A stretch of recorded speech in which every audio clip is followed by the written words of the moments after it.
Mangibingelele bafowethu, ngibingelele udadewethu. Igemu eyamhlanje phakathi kwe-Chiefs ne-SuperSport United yaMadzandzadza Pitori. Ya, izobe idlalwa ngo-7:30. Eyi bafowethu, nayi igemu enkulu, igemu enkulu. If i-Chiefs ingawina le game namhlanje, iphinde iyowina le game le ye-Sundowns, izobe isiyibeka ethubeni elikhulu lokuthi bebe kwi-race ye-league nabo. Yabo, if bengawina nje 2 game, ngoba le game le esiya kuyo le ye-Royal AM izobe ingekho, postpone-iwe futhi ikhanseliwe, ingathi i-postpone-iwe, ikhanseliwe igame engekho. So if Chiefs kwenzeka iwina lama game la e-Sundowns nale, izobe isiyibeka kwi-race ye-league.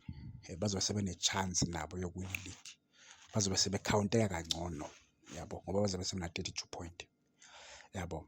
Okusho i-Sundowns iyobe ila ngoba phela i-Sundowns futhi nayo ayenzi kahle, ya. Eyi, bese siya kulo mdlalo lona-ke, uZwane akekho, uZwane uzobe engekho kodwa uMarti uzobe ebuyile. Bese futhi siya kulo mdlalo lo, uCele une-1 away card, kube noMiguel bana-1 away card, okusho ukuthi uma bethola ikhadi namhlanje bazobe bengekho ngegame ye-Sundowns, ngegame ye-Sundowns, unless if kwenzeka-ke i-Nedbank iba phakathi manje before Sundowns, ya, bangaba khona. Kodwa uma kuwukuthi bezobe ingakabi i-Nedbank, bayobe bengekho, babengathola amakhadi namhlanje bona uCele noMiguel.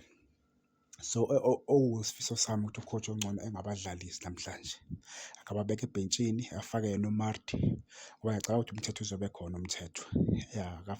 Akafake nje i-scheme lesiyana, ya, ngoba siyabadinga ngegame ye-Sundowns, siyabadinga impela umuntu ozo-stabilize i-midfield laphana. So siyabadinga kakhulu, umuntu esingamdingi vele kakhulu nguye uMarti. uMarti mathube ezobe engekho asinankinga naye, uyabo, asinankinga naye, kodwa uMiguel noCele siyabadinga. So u-coach okungcono ukuthi angabafaki namhlanje bengabi bikho. Uma ebafaka, uma kuwukuthi ababhukhanga khadi nge-first half, nge-second half engababuyisa badonse, ya. Kodwa namhlanje ngicabanga ukuthi ilanga likaMsimang, uMsimang kumele asibonakalise, simbone ukuthi usiphatheleni naye.